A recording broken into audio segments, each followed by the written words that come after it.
자, 그러면 여기서 한번 고수전쟁에서 관련 의문점이 발생하는데 의문점 한번 정리하고 넘어가자고요. 자, 먼저 의문점 하나는 2차 고수전쟁의 영웅, 명장 을지문덕의 기록이 3차 이후에는 나오지 않는다는 거야.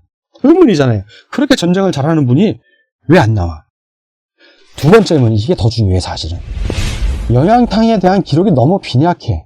이상하지 않아요? 없어! 영양탕은. 을지문덕을 보냈다는 내용도 없어 사실.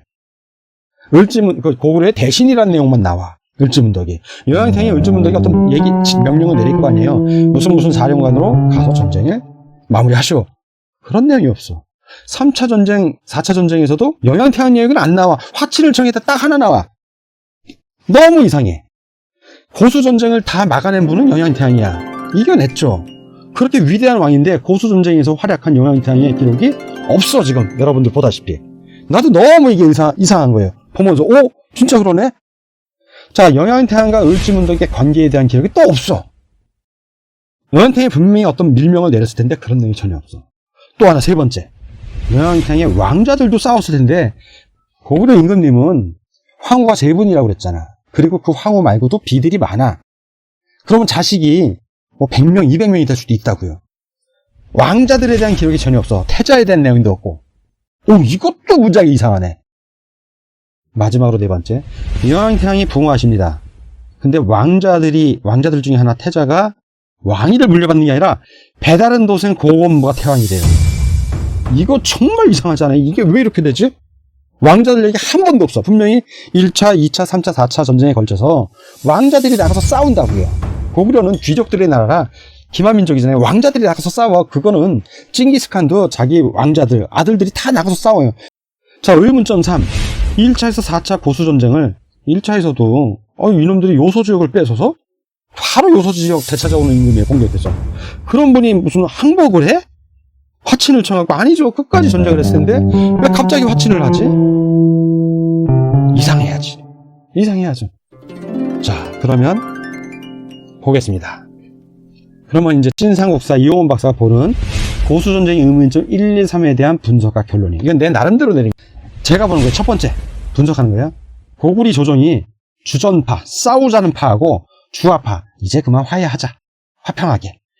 둘로 갈린 겁니다. 이 고구려 조정이. 내부에 분열이 왔어. 수나라만 내부에 분열이 왔던 게 아니라 고구려도 전쟁 중에 내부에 분열이 옵니다. 처음에는 주전파가 득세하죠. 왜 영양탕이 주전파인데 바로 그냥 1차 고수전쟁 때 요소지역을 가서 그냥 작사를 내버리잖아요. 먼저.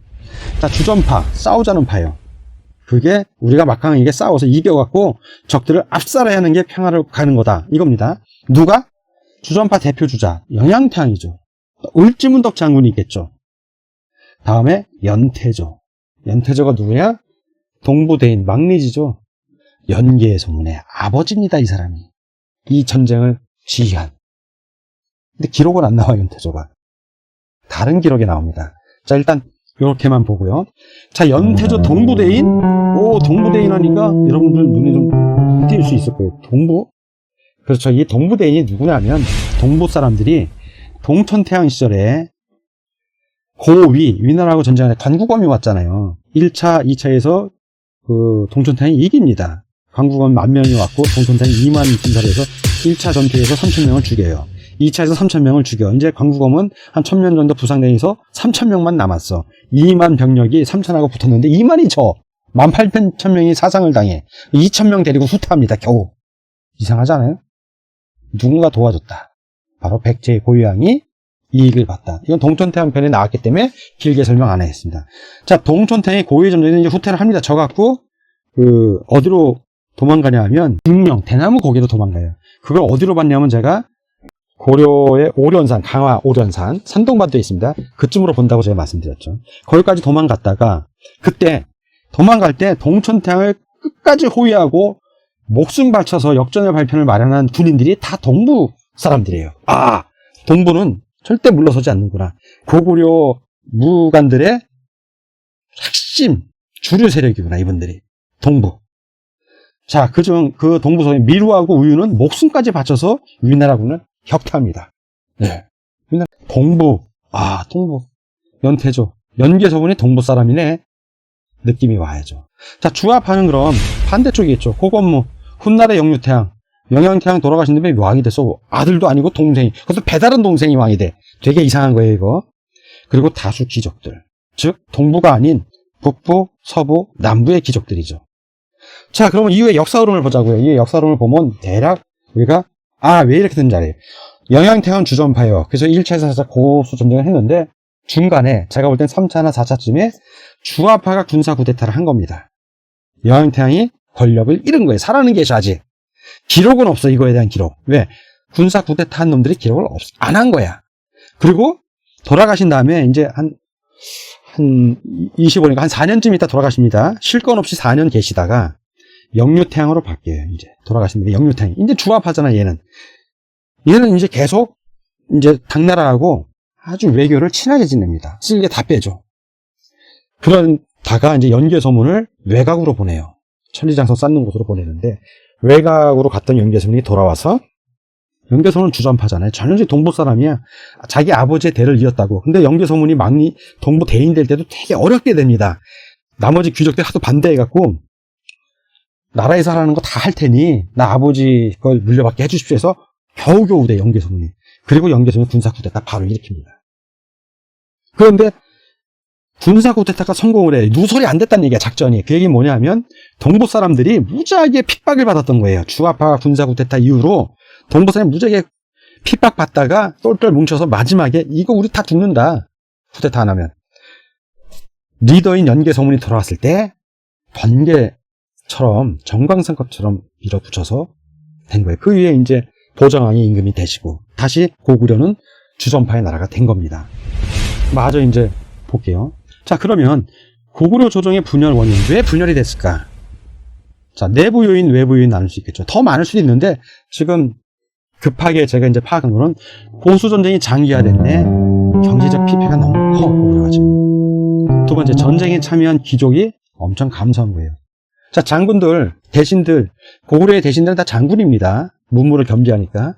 자기 아들들이 전쟁 다 죽는 거야. 기마병들은 다 귀족이라고 그랬잖아요. 그리고 본인들도 나가서 싸우다가 죽고. 그러니까 전쟁을 싫어지는 거야. 또 백성들도 보병으로 와서 다 죽어. 백성은 생산력이라고 했잖아요. 자, 외부 요인은 수가 계속 공격을 해와. 그러면 압도적으로 고구려가 이기지도 못했고, 그렇다고 수가 또 압도적으로 이기는 것도 아니야.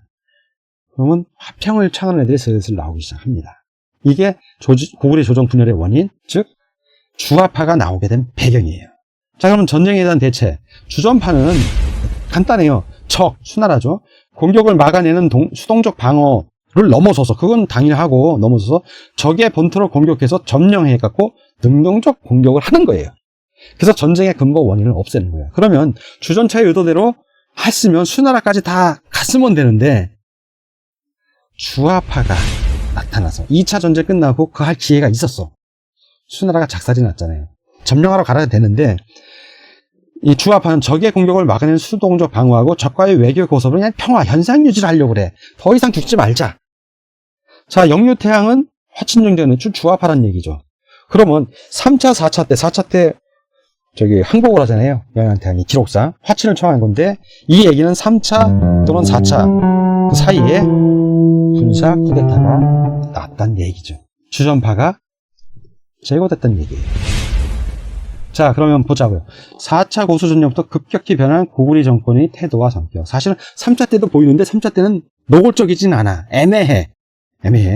공방을 계속 주고 그러니까 4차는 아주 대놓고 항복, 화친을 청하잖아요. 진 것도 없는데. 자, 이거는 진짜 주전파가 급격히 몰락을 한 겁니다. 주화파가 정권을 장악한 거예요. 자, 1차에서 3차 고수전쟁을 승리로 이끈 영양태양이 화친을 청한 이유가 없어요. 전혀 없어. 근데 4차에서 화친을 청했어. 이거는 고구려 조정을 이때 4차 때는 주화파가 완전 장악한 거예요. 자, 이 주화파의 군사 쿠데타 가능성이 무지하게 높죠. 왜? 1차에서 3차 고수전쟁 이후 전쟁의 피폐함을 느낀 주화파, 고건무, 북서남부의 귀족들. 북서남부의 귀족들이 영양태양의 배다른 동생인 고건무를 꼬셨겠죠. 너 다음에 태양 시켜줄 테니 너도 전쟁 싫어하지 않냐. 그래서 주전파, 영양태양과 을지문덕 그리고 동부 귀족들을 수청을 합니다. 권력에서 몰아내는 거예요. 자, 정권을 잡은 다음에 4차 전쟁 때 화친을 주장한 겁니다. 드디어. 그리고 나서 이제 평화가 왔잖아요. 주화파가 주전파의 기록을 다 삭제해버려요. 영양태양과 을지문덕, 연태조 등 주전파 기록을 역사에 삭제하는데 2차 때 워낙 혁혁한 공문을 세운 을지문덕 기록만 도저히 지울 수가 없는 거야. 그거만 살짝 넣은 겁니다. 그리고 나머지 기록이 없어. 이렇게 해석을 하면 왜 2차 이후로 을지문덕 장군의 기록이 없는지, 영양태왕에 대한 기록이 너무 안 나와. 이 전쟁을 진두지휘한 태왕이신데 한 번은 안 나오네. 항복할 때만 나오네. 화친할 때만. 이상하잖아요. 결론은 주화파가 군사 쿠데타에서 영양태왕의 권력을 다 뺐고, 그리고 고건무가 권력을 행사했구나. 그러니까 왕자들이 영양태왕의 왕위를 물려받지 못하고 고건무가 이 이후 한 4년 동안 섭정을 하다가 영양태왕은 폐위된 거나 마찬가지죠. 어느 한 곳에 갇혀 있거나 병들어 있거나. 고건무가 이제 왕을 죽일 수는 없잖아. 배다른 형이라도 죽으면 찬탈이니까 자연사한 다음에 임금이 된 거 아닌가 라고 이용원 박사의 찐 삼국사는 그렇게 본다는 겁니다. 그런 기록이 있다는 게 아니라. 자, 이 결론. 이제 이게 어떻게 영향이 훗날 영유태양 시절 동부대인 연개소문이 군사 쿠데타의 그 원인이 되는 거예요. 이게 주화파가 군사 쿠데타를 통해서 고건무를 태왕, 영유태왕으로 옹립을 합니다. 주전파의 몰락으로 동부대인의 연개소문 가문도 재력이 많이 약화되고 차별을 받아요. 결국 훗날 영유태양 제25년 10월에 25년 동안 거의 30년을 참은 거죠.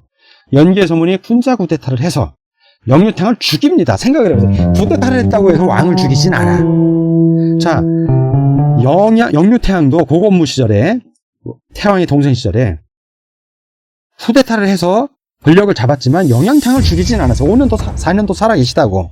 그런데 연개소문은 죽여. 후환이 두려워서 보통 못 죽입니다. 근데 죽였는데도 죽여서 시체를 동강내서 개월에 버렸다고 기록이 나올 정도야.